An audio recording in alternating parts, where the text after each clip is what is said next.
Yay, okay, weird. At least we figured it out.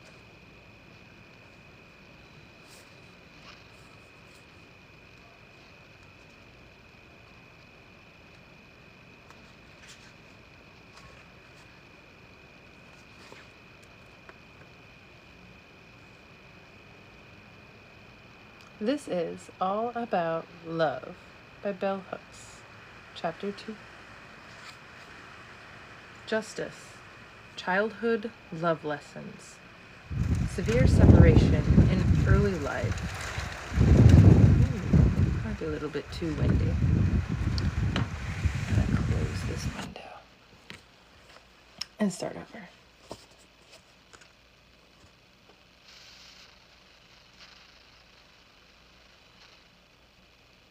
This is All About Love by Bell Hooks, Chapter 2. By Bell Hooks, Chapter 2. Justice. Childhood Love Lessons. Severe separations in early life leave emotional scars on the brain because they assault the essential human connection, the parent-child bond which teaches us that we are lovable, the parent-child bond which teaches us how to love. We cannot be whole human beings indeed. We may find it hard to be human without the sustenance of this first attachment. Quote by Judith Viorst. We learn about love in childhood, whether our homes are happy or troubled, our families functional or dysfunctional. It's the original school of love. I cannot remember ever wanting to ask my parents to define love. To my child's mind, love was the good feeling you got when family treated you like you mattered, and you treated them like they mattered. Love was always and only about good feeling. In early adolescence, when we were whipped and told that these punishments were for our own good, or I'm doing this because I love you, my siblings and I were confused. Why was harsh punishment a gesture of love? As children do, we pretended to accept this grown-up logic, but we knew in our hearts that this was not right. We knew it was a lie, just like the lie the grown-ups told when they explained after harsh punishment, quote, "It hurts me more than it hurts you," end quote. There is nothing that creates more confusion about love in the minds and hearts of children than unkind and or cruel punishment meted out by the grown-ups they have been taught they should love and respect. Such children learn early on to question the meaning of love, to yearn for love even as they doubt it exists. On the flip side, there are masses of children who grow up confident love is a good feeling, who are never punished, who are allowed to believe that love is only about getting your needs met, your desires satisfied. In their child's minds, love is not about what they have to give. Love is mostly something given to them. When children like these are overindulged, either materially or by being allowed to act out, this is a form of neglect.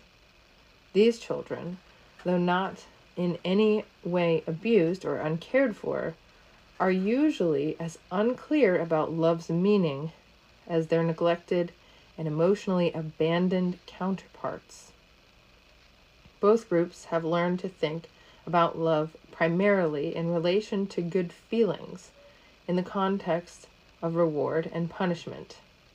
From early childhood on, most of us remember being told we were loved when we did things pleasing to our parents, and we learned to give them affirmations of love when they pleased us.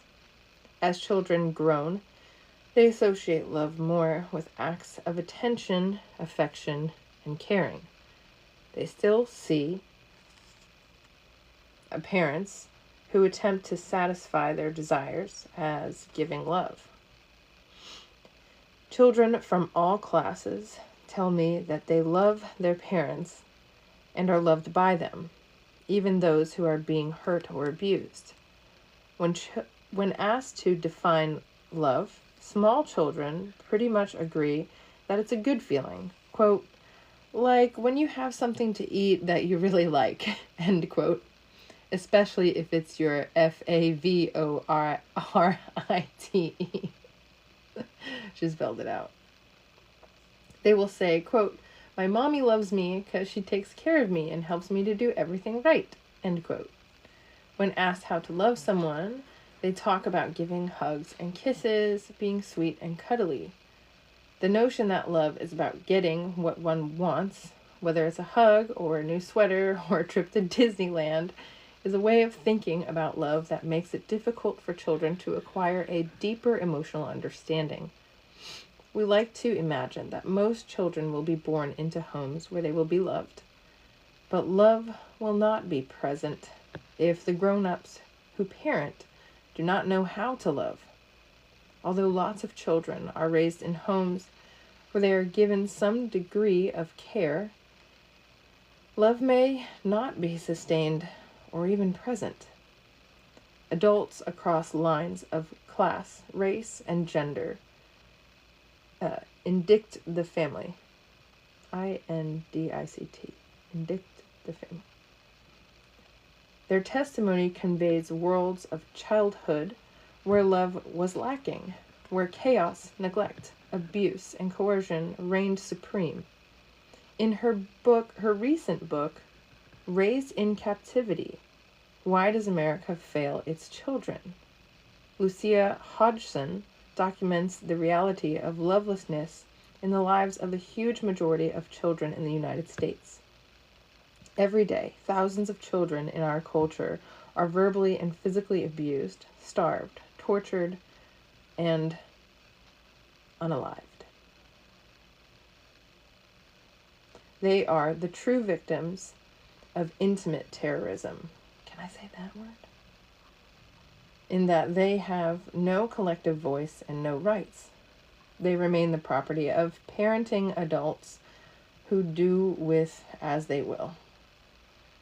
There can be no love without justice until we live in a culture that not only respects but also upholds basic civil rights for children. Most children will not know love. In our culture, the private family dwelling is the one institutionalized sphere of power that can easily be autocratic and fascistic. As absolute rulers, parents can usually decide without any intervention what is best for their children. If children's rights are taken away in any domestic household, they have no legal recourse. Unlike women who can organize to protest sexist domination, demanding both equal rights and justice, children can only rely on well-meaning adults to assist them if they are being exploited and oppressed in the home. We all know that, irrespective of class or race, other adults rarely intervene to question or challenge what their peers are doing with their children. At a fun party, mostly of educated, well-paid professionals, a multiracial, multi-generational evening, the subject of disciplining kids by hitting was raised. Almost all the guests over 30 spoke about the necessity of using physical punishment. Many of us in the room had been smacked, whipped, or beaten as children. Now that don't sound right, even though it happened to me too. Men spoke the loudest in defense of physical punishment. Women, mostly mothers, talked about hitting as a last resort, but one that deployed when necessary. This makes me sick, honestly, to even think about. Hey, Green Square. As one man bragged about the aggressive beatings he had received from his mother, sharing that they had been quote, good for him, I interrupted and suggested that he might not be the misogynist woman hater he is today if he had not been brutally beaten by a woman as a child. Ooh. Although it was too simplistic to assume that just because we are hit as kids, we will grow up to be people who hit. I wanted the group to acknowledge that being physically hurt or abused by grown-ups when they are children was harmful consequences in our adult life. A young professional, a mother of a small boy, bragged about the fact that she did not hit, that when her son misbehaved, she clamped down on his flesh, pinching him until he got the message. That doesn't sound a whole lot better. But this, too, is a form of coercive abuse. Aha. The other guests supported this young mother and her husband in their methods. I was astounded. I was a lone voice speaking out for the rights of children. Later, with other people, I suggested that had we all been listening to a man telling us that every time his wife or girlfriend does something he does not like, he just clamps down on her flesh, pinching her as hard as he can, everyone would have been appalled. They would have seen the action as both coercive and abusive. Yet they could not acknowledge that it was wrong for an adult to hurt a child in this way. All the parents in the room claim that they are loving. All the people in the room were college educated. Most call themselves good liberals, supportive of civil rights and feminism. But when it came to the rights of children, they had a different standard.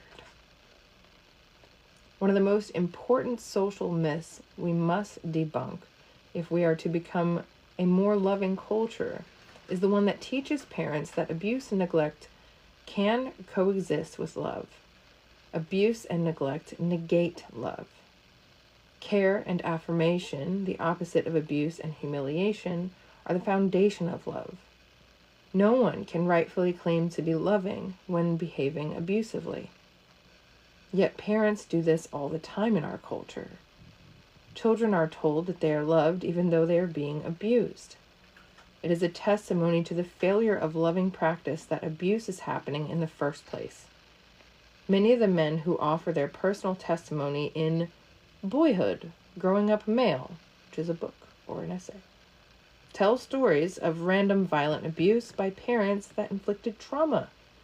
In his essay, quote, "When My Father Hit Me," end quote, Bob Shelby describes the pain of repeated beatings by his dad, stating, quote, "From these experiences with my father, I learned about the abuse of power. By physically hitting my mother and me, he effectively stopped us from reacting to his humiliation of us. We ceased to protest his violations of our boundaries and his ignoring our sense of being individuals with needs, demands, and rights of our own," end quote. Throughout his essay, Shelby expresses contradictory understandings about the meaning of love. On the one hand, he says, quote, "I have no doubt that my father loved me, but his love became misdirected. He said he wanted to give me what he didn't have as a child," end quote. On the other hand, Shelby confesses, "What he most showed me, however, was his difficulty in being loved. All his life, he had struggled with feelings of being unloved." When Shelby describes his childhood, it is clear that his dad had affection for him and also gave him care some of the time. However, his dad did not know how to give and receive love. The affection he gave was undermined by the abuse. Writing from the space of adult recollection, Shelby talks about the impact of physical abuse on his boyhood psyche. As the intensity of the pain of his hits increased, I felt the hurt in my heart. I realized what hurt me the most were my feelings of love for this man who was hitting me. I covered my love with a dark cloth of hate. A similar story is told by other men in autobiographical narrative, men of all classes and races. One of the myths about lovelessness is that it exists only among the poor and deprived. Yet lovelessness is not a function of poverty or material lack. In homes where material privileges abound, children suffer emotional neglect and abuse. In order to cope with pain of wounds inflicted in childhood, most of the men in Boyhood, which was an essay book, sought some form of therapeutic care. To find their way back to love, they had to heal. Many men in our culture never recover from childhood unkindness. Studies show that males and females who are violently humiliated and abused repeatedly with no caring intervention are likely to be dysfunctional and will be predisposed to abuse others violently. In Jarvis J. Masters' book, Finding Freedom, Writings from Death Row, a chapter called, quote, Scars, recounted his recognition that the vast majority of the scars covering the bodies of fellow inmates, not all of whom were on death row, were not, as one might think, the result of violent adult interactions. These men were covered with scars from childhood beatings inflicted by parenting adults. Yet he reports none of them saw themselves as the victims of abuse. Throughout my many years of institutionalization, I, like so many of these men, unconsciously took refuge behind prison walls. Not until I had read a series of books for adults who had been abused as children did I become committed to the process of examining my own childhood. Wow. Organizing the men for a group discussion, Masters writes, I spoke to them of the pain I had carried throughout more than a dozen institutions, and I explained how all these events ultimately trapped me in a pattern of lashing out against everything. Like many abused children, male and female, these men were beaten by mothers, fathers, and other parental caregivers. When Master's mother dies, he feels grief that he cannot be with her. The other inmates do not understand this longing, since she neglected and abused him. He responds, quote, She had neglected me, but am I to neglect myself as well by denying that I wished I'd been with her when she died? That I still love her? End quote. Even on death row, Master's heart remains open, and he can honestly confess a longing to give and receive love. Being hurt by parenting adults rarely alters a children's desire to love and be loved by them. I might cry. This is heavy stuff. Among grown-ups who were wounded as in childhood, the desires to be loved by uncaring parents persists even when there is a clear acceptance of the reality that this love will never be forthcoming. Often children will want to remain with parental caregivers who have hurt them because of their cathected feelings for those adults. They will cling to the misguided assumptions that their parents love them even in the face of remembered abuse, usually by denying the abuse and focusing on random acts of care. In the prologue to Creating Love, John Bradshaw calls this confusion about love, quote, mystification. He shares, I was brought up to believe that love is rooted in blood relationships. You naturally loved anyone in your family. Love was not a choice. The love I learned about was bound by duty and obligation. My family taught me our culture's rules and beliefs about love. Even with the best intentions, our parents often confuse love with what we would now call abuse. To demystify the meaning of love, the art and practice of loving, we need to use sound definitions of love when talking with children, and we also need to ensure that loving action is never tainted with abuse. In a society like ours, where children are denied full civil rights, it is absolutely crucial that parenting adults learn how to offer loving discipline. Setting boundaries and teaching children how to set boundaries for themselves prior to misbehavior is an essential part of loving parenting. When parents start out disciplining children by using punishment, this becomes the pattern children respond to. Loving parents work hard to discipline without punishment. This does not mean that they never punish, only that when they do punish, they choose punishments like timeouts or the taking away of privileges.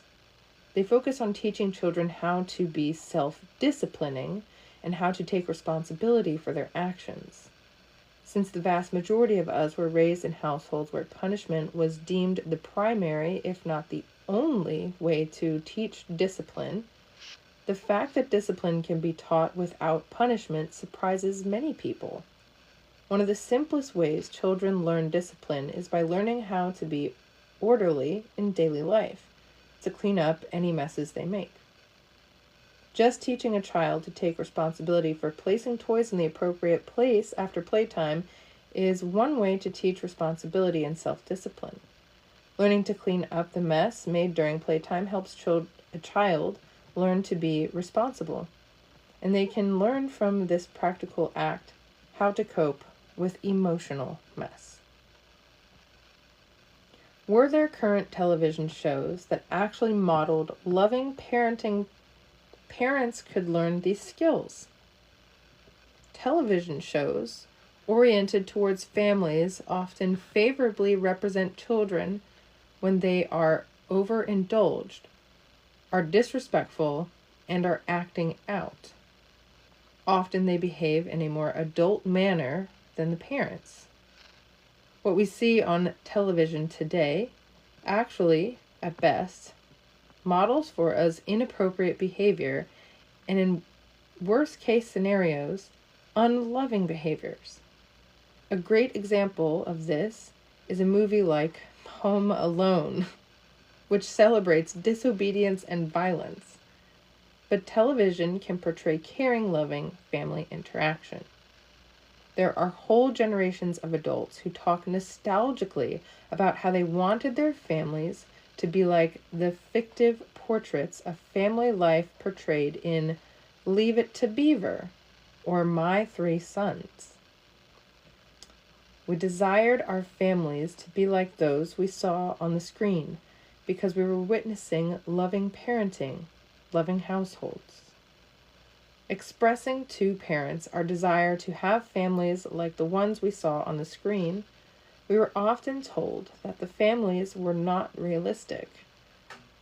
The reality was, however, that parents who come from unloving homes have never learned how to love and cannot create loving home environments or see them as realistic when watching them on television. The reality they are most familiar with and trust is the one they knew intimately. There was nothing utopian about the way problems were resolved on these shows. Parents and child discussion, critical reflection, and finding a way to make amends was usually the process by which misbehavior was addressed. On both shows, there was never just one parenting figure. Even though the mother was absent on My Three Sons, the lovable Uncle Charlie was a second parent. In a loving household where there are several parental caregivers, when a child feels one parent is being unjust, that child can appeal to another adult for mediation, understanding, and support. We live in a society where there are a growing number of single parents, female and male. But the individual parent can always choose a friend to be another parenting figure. However, limited their interaction. This is why the categories of godmother and godfather are so crucial. When my best girlhood friend chose to have a child without a father in the household, I became the godmother, a second parenting figure. My friend's daughter turns to me to intervene if there's a misunderstanding or miscommunication between her and her mom. Here's one small example. My adult friend had never received an allowance as a child and did not feel that she had the available extra money to offer an allowance to her daughter. She also believed her daughter would use all the money to buy sweets. Well, what's wrong with that? Telling me that her daughter was angry with her over this issue, she opened up the space for us to have a dialogue. I shared my belief that allowances were important as they teach children discipline, boundaries, and working through desires versus needs. I knew enough about my friend's finances to challenge her insistence that she could not afford to pay a small allowance, while simultaneously encouraging her not to project the wrongs of her childhood onto the present. As to whether the daughter could buy candy, I suggested she give the allowance with a statement of hope that it would not just be used for overindulgence, and see what happened. It all worked out just fine. Happy to have an allowance, the daughter chose to save her money to buy things she thought were really important, and candy was not on the list. Had there not been another adult parenting figure involved, it might have taken these two a longer time to resolve their conflict, and unnecessary estrangement and wounding might have occurred. Significantly, love and respectful interaction between two adults exemplified for the daughter, who was told about the discussion, ways of problem solving. By revealing her willingness to accept criticism and her capacity to reflect on her behavior and change, the mother modeled for her daughter, without losing dignity or authority, the recognition that parents are not always right. Until we begin to see loving parenting in all walks of life in our culture, many people will continue to believe we can only teach discipline through punishment, and that harsh punishment is an acceptable way to relate to children. Because children can innately offer affection or respond to affectionate care by returning it,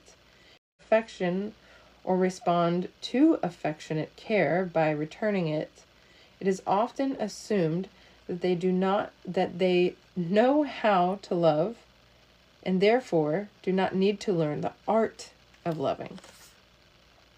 While the will to love is present in very young children, they will need guidance in the ways to love. Grown-ups provide that guidance. Love is as love does, and it is our responsibility to give children love. When we love children, we acknowledge by our every action that they are not property, that they have rights, and that we respect and uphold their rights. Without justice, there can be no love. Okay, that's the end of chapter 2. Thanks to anybody who enjoyed listening to All About Love by Bell Hooks, chapter 2. I plan to live stream again this week to read, was that chapter 3? I don't know. I'm a little tired. Chapter Justice 2. It was chapter 2. All right. Chapter 3 is coming up next for a little teaser. It's called Honesty. Be true to love.